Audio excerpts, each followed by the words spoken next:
میں سو جاؤں یا مصطفیٰ کہتے کہتے کھلے آنکھ صلی اللہ کہتے کہتے کھلے آنکھ صلی اللہ کہتے کہتے کھلے آنکھ صلی اللہ کہتے کہتے الحمدللہ رب العالمین والصلاة والسلام علی سید المرسلین اما بعد فاعوذ باللہ من الشیطان الرجیم بسم اللہ الرحمن الرحیم الصلاة والسلام علیکہ یا رسول اللہ وعلی آلکہ و اصحابکہ یا حبیب اللہ الصلاة والسلام علیکہ یا نبی اللہ وعلی آلکہ و اصحابکہ یا نور اللہ۔ میٹھے میٹھے اسلامی بھائی اور مدنی چینل کے ناظرین، سلسلہ کھلے آنکھ صلی اللہ کے دیکھتے ہیں، میں آپ کو خوش آمدید، مرحبا، اہلا و سہلا، مرحبا۔ ہم آپ سے ایک سوال بھی کرتے ہیں۔ آج کا سوال یہ ہے کہ ایک مسلمان کی صبح کیسی ہونی چاہیے؟ آئیے اپنے سلسلے کو مزید آگے بڑھاتے ہیں اور تلاوت کلام مجید شامل کرتے ہیں۔ اعوذ باللہ من الشیطان الرجیم،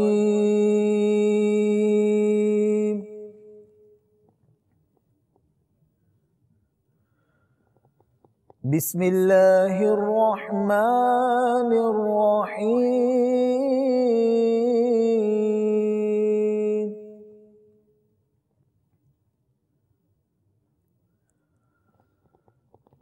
الرحمن علم القرآن،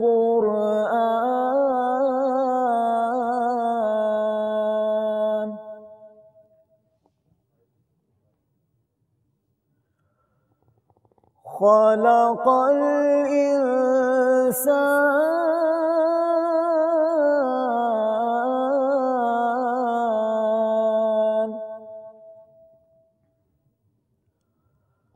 علمه البيان،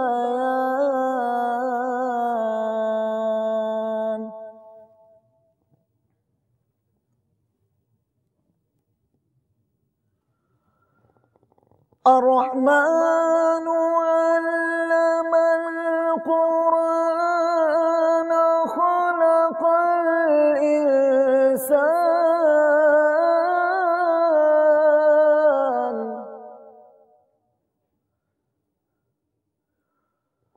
خلق الإنسان، علمه البيان،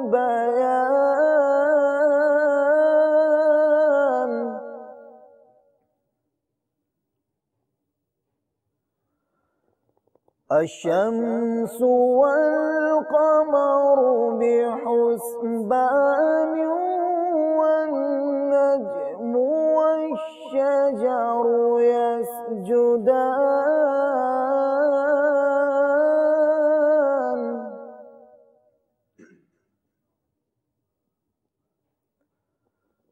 والسماء رفعها ووضع الميزان،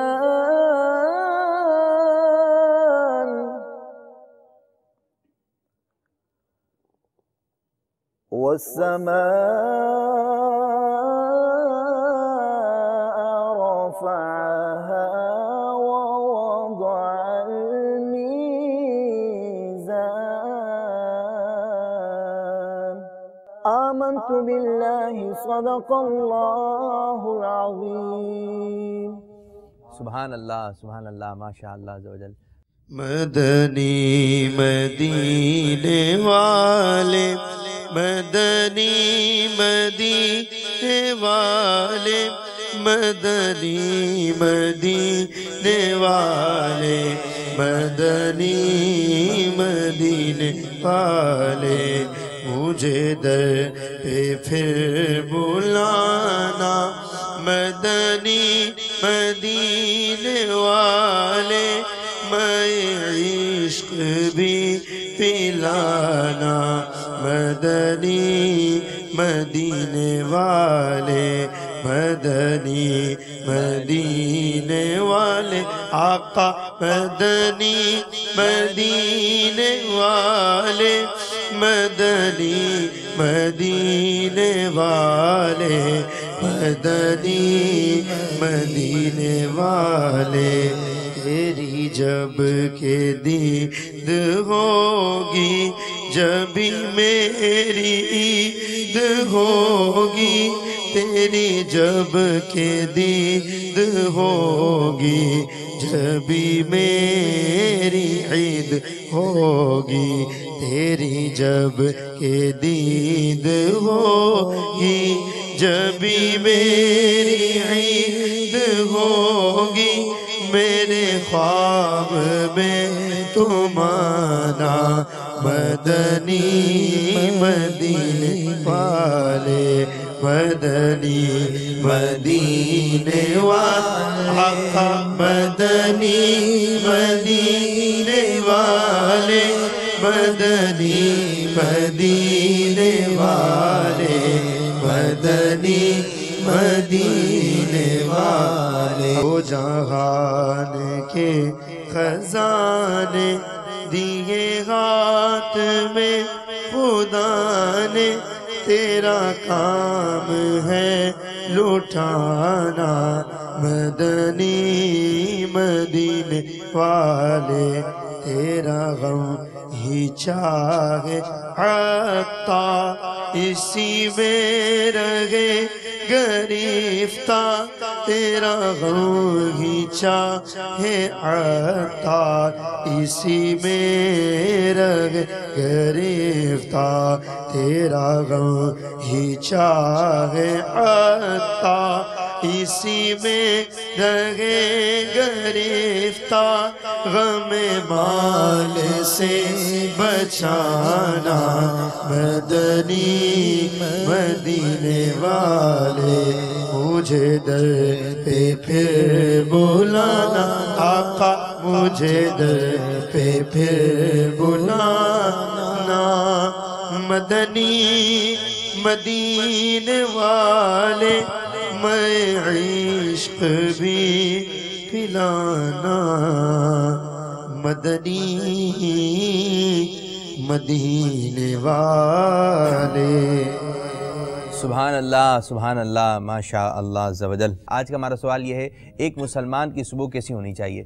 جی جنید بھائی۔ ایک روحانی علاج ذہن میں آئی آپ کے سوال سے، صبح کے وقت ہی پڑھنے کا ہے۔ مدنی پنصورہ کے باب فیضان اوراد میں بھی لکھا ہوا ہے، جب کوئی نیند سے بیدار ہونے کے بعد یہ 20 مرتبہ یا مقتدرو پڑھ لیں تو انشاءاللہ عز و جل ہر کام میں مدد الہی شامل رہے۔ آپ کی بتائیں گے ڈاکٹر صاحب، صبح کیسی ہو؟ مسلمان کی صبح تو لازمی سی بات ہے اللہ عز و جل کے نام سے ہی شروع ہونی چاہیے، نماز فجر ادا کریں، تلاوت کلام پاک کریں، پھر اشراق شاست پڑھیں۔ جی ناتھا اسلام بھائی کیا کہیں گے آپ، صبح کیسی ہو؟ صبح اس انداز سے ہو کہ اوراد و وظائف اور قرآن مجید قرآن رشید کی تلاوت کے ساتھ صبح ہو۔ جی آپ کیا کہیں گے؟ ایک مسلمان کی صبح اللہ کے شکر سے ہونی چاہیے، شکر سے ہونی چاہیے۔ مسلمان ہونے کی حیثیت سے جو ہے وہ انسان اللہ تبارک و تعالیٰ کا شکر ادا کرے، نماز فجر ادا کرے۔ ماشاءاللہ۔ عبدالحبیب بھائی ہمارے سلسلے میں شامل ہوئے، خوش آمدید، مرحبا۔ چلیں جی آپ کے لیے ایک بات بھی کہتے ہیں نا کہ عبدالحبیب بھائی کہاں نہیں ہیں، کبھی یہاں کبھی وہاں، ماشاءاللہ۔ اچھا ایک بات یہ بھی معلوم کریں گے، جیسے کہ سفر پہ سلسلہ ہی آپ کے سفر پر ہو جائے گا پورا نا، ایک جیسے کہ آپ نے یہ بھی بتایا کہ آپ کافی مرتبہ ماشاءاللہ آپ کا بلاوا ہوتا ہے، آنا جانا رہتا ہی آپ کا مدنی شریف میں، لیکن اس دفعہ کہ آپ نے ایک بات بھی بتائی، ارشاد فرمائی کہ اس دفعہ کی حاضری جو ہے دیگر حاضریوں سے مختلف تھی، تو یہ کیا تھا حضرت، تھوڑا اس کو وضاحت کریں۔ اصل میں بات اصل حاضری تو وہی ہے جو وہاں قبول ہو جائے، ہم تو اپنی فیلنگ شیئر کر سکتے ہیں، باقی اللہ کی بارگاہ میں، اللہ کے رسول صلی اللہ علیہ وسلم کی بارگاہ میں کیا مقبول ہے، اللہ کرے مقبول حاضری مل جائے۔ دراصل اس بار معاملہ یہ تھا کہ قافلہ تھا، اور مدنی قافلے میں اکثریت ان اسلامی بھائیوں کی تھی کہ جن کی پہلی حاضری تھی، اور آپ سمجھتے ہیں کہ جس کی پہلی حاضری ہو نا، اس کا انداز، اس کی رکت ہی کچھ اور ہوتی ہے۔ تو جو اسلامی بھائیوں کی رکت تھی، جو انداز تھا، اور بالخصوص جو خصوصی اسلامی بھائی ہمارے ساتھ تھے، اس میں کچھ ایسے تھے جو دیکھ ہی نہیں پا رہے تھے، کچھ ایسے تھے جو بول نہیں پا رہے تھے، تو اچھا یہ ایک وہاں جا کر احساس ہوا کہ جو سن نہیں پاتا نا وہ بول نہیں پاتا۔ یہ ڈاکٹر صاحب بھی بتائیں گے، کیونکہ کسی نے اگر الفاظ ہی نہیں سنے تو وہ بولے گا کیسے؟ ہم جو بھی بولتے ہیں نا وہ کسی سے سن کر سیکھتے ہیں. تو جس کی سماعت اگر نہیں تو اس کی جو بولنے کی صلاحیت ہے وہ بیچارے کو آتا ہوتا ہے بولنا، لیکن چونکہ کچھ لسن ہی نہیں کر پا رہا ہوتا تو وہ بول نہیں پاتا. اچھا جو برابر والا ہے وہ لے کے جا رہے ہیں کہ بھائی ہاتھ پکڑ کے لے کے جا رہے ہیں، جو بول بھی نہیں سکا اور دیکھ بھی نہیں رہا، اور یہ کہ وہ اس کو کس طرح بتائے کہ بھائی اس کی بھی پہلی حاضری ہے، وہ بھی اپنے اس کا ایک ذہن بنا ہوا ہے کہ میں کعبے کی زیارت ہوگی تو میں یہ مانگوں گا، پوری تیاری سے اہتمام سے گیا. اب وہ برابر والے کو کس طرح گائیڈ کرے، وہ بھی ایک جلووں میں کھویا ہوا ہے.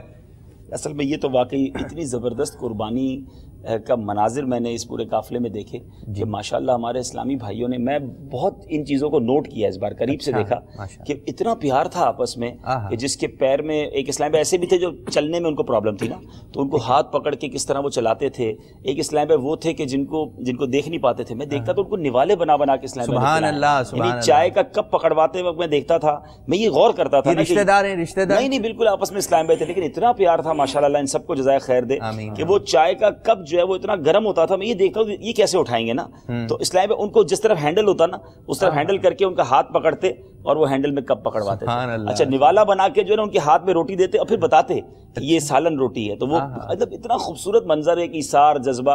اور یہ جو کعبہ شریف کی حاضری کی آپ نے بات کی، مدینہ منورہ حاضری کی بات کی، تو میں نے عرض کیا نا کہ حاضری میں جو اصل جس کو ایسنس کہیں اس کا خوبصورتی یہ ہو رہی تھی کہ میں نے کہا کہ وہ جو سن نہیں سکتا وہ بول نہیں سکتا. اچھا اب اگر وہ کچھ بھی بول رہا ہے تو وہ سننے میں اس کو آ ہی نہیں رہا. اپنے سننے میں مثال کے طور پہ کسی کی اگر سماعت کمزور ہو، آپ نے دیکھا ہوگا بہت اونچا اونچا بولتا ہے جی. تو جب کعبہ شریف پہ حاضری ہوئی نا تو ہم سب تو دعا میں مصروف تھے، مگر ایک اسلام پہ ہمارے قریب تھے جن کی سماعت نہیں تھی. وہ عابد بھائی اتنی زور سے ان کی چیخیں نکلی، اللہ وہ منظر مجھ سے بھولتا نہیں ہے. اچھا ان کو نہیں پتا میں کیا کر رہا ہوں کیونکہ ان کو تو خود آواز نہیں آ رہی ہے، لیکن وہ کعبہ دیکھ کر جو بے اختیار وہ چیخیں ہیں اور جو ان کی وہ چیخوں نے سما باندھا اور آس پاس لوگ جمع ہو گئے اور پورے قافلے پر ہی رکت طاری ہو گئی کہ یہ بندہ کہہ کیا رہا ہے. یعنی اس کو کچھ بھی نہیں پتا میں کیا کہہ رہا ہوں، لیکن بس وہ کعبہ دیکھ کر جو بے ساختہ جو ان کی انداز تھا، تو یہ وہ برکتیں تھی اس پورے قافلے میں. ڈاکٹر صاحب آپ کی جانب آئیں گے. اچھا یہ بتائیے اگر کوئی گھر میں جو ہے ایسا معاملہ ہو جاتا ہے، ایمرجنسی ہو گئی، بچے کے چوٹ لگ گئی یا ہمارے خود کے چوٹ لگ گئے، اب ایسی ایمرجنسی میں ہم کیا کریں کہ دوائی کی طرف جائیں، ڈاکٹر کی طرف جائیں؟ اب یہ کہ بسوں کا سمجھ میں نہیں آ رہا ہوتا یار یہ بچہ بیمار ہو گیا یا راتوں رات ہاسپٹل بھی نہیں کھلا ہوا، دور ہے، اب ایسے میں ایمرجنسی ہو جائے تو ہمیں اس صورت میں کیا کرنا چاہیے؟ باپو اس میں جو ہے اس کو ہم کم از کم 3 کیٹیگری میں ہم کو لینا پڑے گا جی. ایک تو وہ چیز کچھ جو سیلف ہینڈل کر سکتا ہے آدمی، گھر کے اندر ہم ہینڈل کر سکتے ہیں. ایک تو وہ ایمرجنسیز ہوتی ہیں جیسے تھوڑا تیز بخار ہو گیا، بہت تیز نزلہ ہو گیا، یا پھر کوئی ہلکا سا کٹ لگ گیا، یہ ہم خود ہینڈل کر سکتے ہیں گھر کے اندر. دوسرا جو ہے ہمیں جو بیماریاں آتی ہیں جیسے جنرل پریکٹیشنر کے پاس جاتے ہیں، علاقے کے پاس جا رہے ہیں، اس کو ہمیں ڈیوائڈ کرنا پڑے گا کہ یہ بیماریاں ہیں جیسے تیز بخار ہو گیا، کھانسی بہت زیادہ ہو گئی، کوئی ایسی پرابلم ہوگی، کان میں درد ہو گیا، پیٹ میں درد ہو گیا، آپ نے چھوٹی موٹی چیزیں گھر میں رکھی ہوئی ہیں، ٹیوب وغیرہ ہے، اس کو ڈیل کر لیا ہے. سیکنڈ کیٹیگری ہے، لیکن اس پہ اکتفا نہ کریں آپ کہ اسی پہ کرنا ہے. ایز سون ایز پاسبل جیسی آپ کے ڈاکٹر کی اویلیبلٹی ہوتی ہے آپ اس کو جا کے مزید مشورہ کیا جا سکتا ہے. جی احمد رضا بھائی آپ کی جانب آتے ہیں. مدنی چینل کے ناظرین کو اپنے سیگمنٹ دلچسپ معلومات جی مرحبا کہیں گے. اللہ عز و جل نے ہمیں پیدا فرمایا ہے اور پھر جتنی بھی مخلوقات بنائی ہیں اس کے اندر ہمیں اشرف المخلوقات ہونے کا شرف عطا فرمایا ہے. ٹھیک. اور ہمیں اس دنیا کے اندر، اس کائنات کے اندر رہنے کے لیے طرح طرح کی نعمتوں سے سرفراز فرمایا.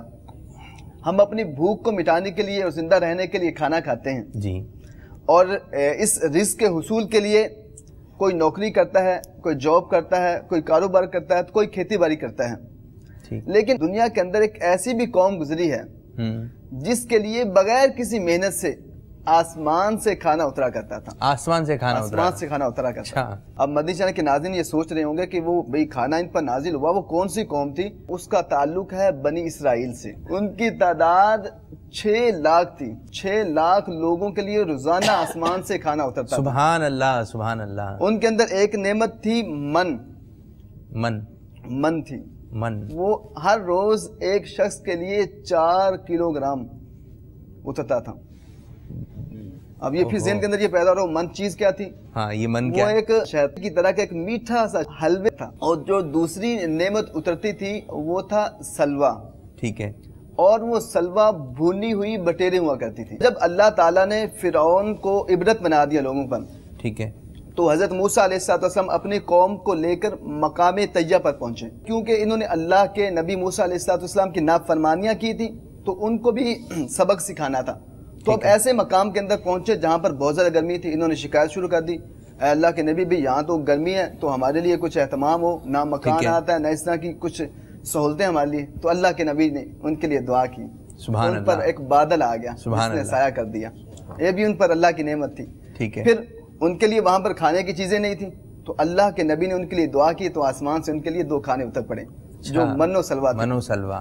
پھر اللہ کہ نبی حضرت موسیٰ علیہ السلام نے ان کو فرمایا کہ یہ تمہارے لیے روزانہ اترے گا، روزانہ آئے گا، اس کو بچا کر نہیں رکھنا۔ ٹھیک ہے، لیکن بعض ضعیف الاعتقاد لوگ تھے، انہوں نے کچھ بچا کے رکھ لیا، بھئی اگر کل نہیں آئے گا تو چٹیل میدان ہے، نہ کوئی ہمارا رشتہ دار ہے، نہ اس طرح کچھ، تو ہم بھئی کہاں سے کھائیں گے؟ تو انہوں نے جب بچا کر رکھا تو وہ اس نبی کی نافرمانی کی بنا پہ اسی دن سے کھانا گلنا سڑنا شروع ہو گیا۔ اچھا، اسی دن سے؟ اسی دن سے، اس سے پہلے نہیں اس سے پہلے نہیں سڑتا تھا کھانا۔ یا آج مدنی چینل کے ناظرین کو یہ کھانا جو ناراض ہو جاتا ہے نا، جو خراب ہے نا، ناراض ہو جاتا ہے، تو یہ موسیٰ علیہ السلام کی قوم سے اسٹارٹ ہوا، ان کے لیے من و سلوا اترا۔ اللہ تعالیٰ کا شکر ادا کرنے کی بجائے موسیٰ علیہ السلام کی بات نہ مانی، اور ان کا پر یہ جب سے یہ وہیں سے چلتا چلا آ رہا ہے نا، کوئی نہ کوئی چیز کہیں نہ کہیں سے شروع ہوئی، تو کھانا جو ناراض ہوتا ہے، جس کو ہم لوگ کہہ رہے ہیں کہ خراب ہو جاتا ہے، تو کھانا جو ناراض ہوا، یہ بنی اسرائیل کی قوم سے اس کی ابتدا ہوئی۔ حضور علیہ السلام نے ارشاد فرمایا کہ اگر بنی اسرائیل نہ ہوتے تو کھانا کبھی خراب نہ ہوتا اور گوشت نہ سڑتا۔ کھانے کا خراب ہونا اور گوشت کا سڑنا اسی تاریخ سے شروع ہوا، ورنہ اس سے پہلے کبھی نہ گوشت خراب ہوتا تھا اور نہ کبھی کھانا سڑتا تھا۔ کیا بات ہے بھائی، آج بڑی اچھی دلچسپ معلومات آپ نے فراہم کی۔ یہ تو دلچسپ معلومات ٹھیک ہے احمد رضا بھائی نے کی، اب کیا دلچسپ آپ اور مزید کیا دلچسپی پیدا کر رہے ہیں؟ جو واقعہ انہوں نے سنایا مدنی چینل کے ناظرین کو، اسی مقام پر میدان طیہ جو ہے، الحمدللہ وہاں ہم سب گئے تھے قافلے کے ساتھ، ماشاءاللہ۔ یہ میدان طیہ بڑا تھا، سنا تو واقعہ کئی سالوں پہلے سے پڑا ہوا تھا، لیکن وہ میدان کون سا تھا جہاں 6 لاکھ افراد، ان کو راستہ ہی نہیں ملا۔ انہوں نے ظاہر مختصر کر کے سنایا، 40 سال تک یہ قوم جو ہے باہر نکلنے کے لیے راستہ ڈھونڈتی رہی، وہ میدان میں گویا قید تھی، کھانا اترتا تھا مگر وہ قوم قید رہی، اور وہاں پھر 12 چشمے جاری ہوئے حضرت موسیٰ علیہ السلام نے، اور وہ قوم نے اپنے اپنے چشمے پہچان لیے۔ تو وہ مقام آج بھی موجود ہے۔ آپ کو کیسے مل جاتے ہیں یہ راستے؟ کبھی ادھر، کبھی غار کون سے غار تھے آپ تشریف فرماتے رہتے تھے؟ غار سور کے اندر تھے۔ تو یہ دیکھیں، اصل بات یہ کہ جستجو جسے ہو، اب یہ چونکہ شعبہ ہے، انسان کو دنیا میں جس چیز کی لگن ہوتی ہے وہ پا لیتا ہے، اور یہ تو بڑا مشہور مقام ہے، اور یہ عرب شریف کا اور مصر کا بارڈر ہے، یعنی وہاں جارڈن ایک 3 ملکوں کے بارڈر لگتے ہیں، اور یہ تبوک سے بھی آگے ہے، کافی لمبا ٹریول ہے۔ تو ہم وہاں گئے تھے، تو اس جگہ پر الحمدللہ حاضری ہوئی، اور یہاں جا کر ہم نے اس پورے سلسلے کو، جو یہ واقعہ پورا ہے، وہی ریکارڈ کیا کہ وہ جگہ جہاں من و سلوا کا نزول ہوا، جہاں یہ قوم ایک میدان طیہ میں رہی، قرآنی واقعہ ہے۔ اور یہاں احمد رضا بھائی کی بات سے ایک اور بات سیکھیں ناظرین، ادھر ادھر کی کہانیاں پڑھنے کی بجائے قرآن میں کیسی دلچسپ کہانیاں ہیں۔ ابھی قرآنی واقعہ پڑھنے کا بھی ثواب، سنانے کا بھی ثواب، دلچسپی بھی برقرار۔ ہمیں بھی اللہ اور اس کے رسول کے احکامات ماننے چاہیے۔ ٹھیک ہے، آج نبی پاک علیہ السلام کی برکت سے ہم پر عذاب نہیں آ رہا، لیکن ہمیں کسی دن جواب تو دینا پڑے گا۔ اب دیکھتے ہیں کہ ہمارے اسلامی بھی ہم سے کیا بات چیت کرنا چاہ رہے ہیں۔ جی کال سنائیے کچھ۔ السلام علیکم ورحمۃ اللہ وبرکاتہ۔ وعلیکم السلام ورحمۃ اللہ وبرکاتہ۔ میں محمد اسناد علی اتاری سے بات کر رہا ہوں۔ میرا مسئلہ یہ ہے کہ ہم مکان بنا رہے ہیں، کوئی ایسا وظیفہ بتا دیں کہ خیر و عافیت سے مکان تعمیر ہو جائے، کوئی نہ کوئی مشکل آ جاتی ہے، اللہ کی رحمت سے سب حل ہو جائے۔ آپ نے کہا کہ ہم مکان بنا رہے ہیں، کافی پریشانیاں ہیں، کوئی ایسا روحانی علاج بتا دیجیے کہ مکان بننے میں تعمیرات کے دوران کوئی رکاوٹ نہ آئے، کوئی پریشانی نہ آئے۔ بہت ہی آسان روحانی علاج ہے آپ کے لیے بھی، اور بالعموم ہماری مدنی چینل کے ناظرین کے لیے بھی، جو مکانات کی تعمیرات کرتے ہیں، گھر بناتے ہیں، جو بھی تعمیرات کے مراحل ہوتے ہیں، ان سب کے لیے روحانی علاج ہے، آپ بھی اس پر عمل کر سکتے ہیں۔ وہ یہ کہ 100 مرتبہ اللہ تبارک و تعالی کا صفاتی نام یا مؤخرو، یہ 100 مرتبہ آپ پڑھ لیجئے، انشاءاللہ عز و جل آپ کے تمام جائز کام پورے ہو جائیں گے، اور آپ کے مکان بننے میں جو رکاوٹیں آ رہی ہیں وہ رکاوٹیں بھی دور ہو جائیں گی۔ یہ ایک لوگوں کی زندگی کا مقصد بن چکا ہے کہ ہم نے باہر جانا ہے۔ باہر جانا کیوں ہے؟ آپ گئے نہیں ہیں نا، اس لیے آپ کو لگ رہا ہے کہ باہر جیسے درختوں پہ نوٹے لگے ہوئے ہیں اور آپ جا کر جو ہے وہاں توڑ لیں گے۔ خدا را جتنی محنت باہر جانے کے لیے کی جا رہی ہے، جتنے پیسے باہر جانے کے لیے خرچ کیے جا رہے ہیں، اور بعض اوقات تو جان جوخم میں ڈالی جا رہی ہے، اور ایسے مناظر اب تو سوشل میڈیا کا دور ہے، انٹرنیٹ پر بھی ایسے مناظر آ گئے کہ لوگ باہر کیسی زندگی گزار رہے ہیں، یہاں ان کے اپنے اپنے گھر تھے، وہاں جا کر وہ باتھ روموں میں سو رہے ہیں۔ خدا را ایسا نہ کریں، ایسا باہر کچھ بھی نہیں ہے۔ کئی ملکوں میں تو بے روزگاری ہے، اور خاص طور پہ جو ایجنٹس کے ذریعے جاتے ہیں وہ وہاں جا کے نوکری نہیں کر سکتے کیونکہ ویزا ہی نہیں ہوتے آپ کے پاس۔ غیر قانونی رہ کر آپ پریشان ہوں گے، اپنے ماں باپ کو بھی پریشان کریں گے۔ تو میں تو یہاں یہی سجیشن دوں گا، یہی مشورہ دوں گا کہ وہ نوجوان جو بس ایک ہی دھن ہے، ہماری تو یہاں سلسلہ چلتا ہے کہ مدینہ دیکھوں، کئی لوگوں کی دھن ہی یہ ہے کہ بیرون ملک جانا ہے، اور وہاں جا کے پھر جو وہ روتے ہیں، شاید ابھی بھی آپ کو میری باتیں سمجھ نہیں آئیں گی کیونکہ دھن سوار ہے، لیکن وہاں جا کر پھر آپ کو احساس ہوگا۔ لوگ روتے ہیں، کیونکہ میرا بہت باہر جانا ہوتا ہے، آنسوؤں سے روتے ہیں کہ ہم کیوں یہ غلطی کر کے آ گئے، اور وہاں صبح 6 بجے سے لے کر رات 12 بجے تک اگر کام کر کے پیسے کمائے تو یہی محنت کر لیجئے، انشاءاللہ وہاں کی 4 روٹی سے 1 روٹی گھر والوں کے ساتھ اچھی ہے، کیا بات ہے، اپنے خاندان کے ساتھ اچھی ہے، اپنے یہاں بیماری میں کوئی پوچھنے والا تو ہے، وہاں بیماری میں پوچھنے والا کوئی نہیں ہوتا، انسان پڑا رہتا ہے۔ یعنی ایسی ایسی دردناک داستانیں ہیں۔ میں آپ کو مشورہ دوں گا، ایک بار ضرور دوبارہ سوچ لیجئے آپ کیوں جا رہے ہیں باہر، وہاں آپ کو کیا ملے گا۔ اگر یہیں اپنے وطن میں رہیں، کوشش کریں، اللہ تعالیٰ، ہم دعا کرتے ہیں اللہ تعالیٰ آپ کے روزگار میں برکت عطا فرمائے۔ آتے ہیں نا، کوئی باہر سے آ رہا ہے تو اس کا ٹھاٹ باٹ تو ہوتا ہے نا، وہ وہاں کیا ہوتا ہے، یہاں آنے سے پہلے وہ کون سے کپڑے بدلتے ہیں، یہ تو عجیب و غریب حال ہے کہ جب وہ ایئرپورٹ پہ آ رہے ہوتے ہیں وہ پورا حلیہ بدل کے یہاں آتے ہیں اور وہاں کس حال میں ہوتے ہیں، ہم نے سب دیکھا ہوا ہے نا۔ تو یہ اب وہ باتیں ہیں کہ اتنی جلدی سمجھائی نہیں جا سکتی، ورنہ میں نے تو ایک یورپی ملک میں جا کر، یونان میں جب میں تھا تو میں نے وہاں کے رہنے والوں کے انٹرویو ریکارڈ صرف اس نیت سے کیے تھے کہ آپ بتائیں جو یہاں آنے کو تڑپ رہے ہیں، وہ یونان میں لوگ خودکشی کر رہے ہیں، یورپ میں خودکشی کر رہے ہیں، بھائی کہہ رہے ہیں روزگار ہی نہیں ہے۔ اچھا پاکستان میں روزگار نہ ہو نا باپو تو بندہ بہت تھوڑے پیسوں میں گزارا کر لیتا ہے، سستا ہے، ہاں نہیں، ایک دوسرے کو سپورٹ بھی مل جاتا ہے نا۔ ٹھیک ہے، اب بیرون ملک بھی اگر آپ بے روزگار ہیں تو کہاں سے کھائیں گے، کہاں رہیں گے، لوگ قرضوں میں ڈوب گئے۔ اچھا میں نے کہا واپس چلے جاؤ، کیوں رو رہے ادھر، کہتے کس منہ سے واپس جاؤں، گھر بیچ کر آیا ہوں، بہن کے زیور بیچ کر آیا ہوں، میں اپنے اسکوٹر بیچ کر آیا ہوں، اب گھر والے بھی کہہ رہے ہیں کہ پیسے بھیجو، اچھا ادھر سے پریشر ہے پیسے بھیجو، ادھر کر کچھ نہیں رہا وہ۔ تو ایسا نہ کریں، زندگی خراب ہو جاتی ہے۔ ہاں جس کا اپنی جاب پہلے سے لگ جائے، اچھا یہ تو ہوگی روزگار کی بات، دوسری بات یہ کہ وہاں آپ کی آخرت بہتر رہے گی کہ نہیں۔ تو جو مقدر میں ہے وہ ملے گا۔ یہاں پہ بھی کوشش کی، عبدالحبیب بھائی نے بڑے پیارے مدنی پھول دیے، اور تجربے کی روشنی میں جیسے ہم بتا رہے ہیں کہ جاتے ہی رہتے ہیں، سفر کرتے ہیں، دوسروں کے تجربے سے فائدہ اٹھائیے، دوسروں کے تجربے سے فائدہ اٹھائیے، اپنا تجربہ کرنے جائیں گے تو زندگی گزر جائے گی۔ ڈاکٹر صاحب یہ بتائیے کہ آپ بتا رہے ہیں کہ ایمرجنسی وغیرہ کے، ہمیں کچھ اس بارے میں آپ سے معلومات لینا چاہیں گے کہ بیماریوں سے بچنے اور صحت مند رہنے، ایک حشاش بشاش نظر آئیں، اچھا انداز، طبیعت سیٹ ہوگی تو بندہ بات بھی اچھے انداز سے کرنے کی کوشش کرے گا، یہ کہ ہم صحت مند رہیں، اس حوالے سے کیا کہیں گے آپ؟ دیکھیں اس میں بڑا سمپل سا رول ہے جی، کہ خوراک یا جو بھی معاملات آپ کے ہیں اس میں اعتدال ہونا چاہیے، بیلنسڈ ہونی چاہیے ہر چیز۔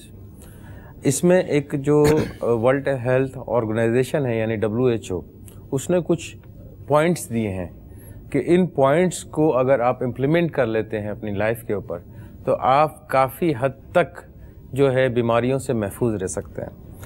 اس میں جو سب سے امپورٹنٹ چیز یہ ہے کہ ہفتے میں تقریباً 4 سے 5 مرتبہ یعنی 4 سے 5 دن تک 45 سے 60 منٹ تک واک کرنی چاہیے۔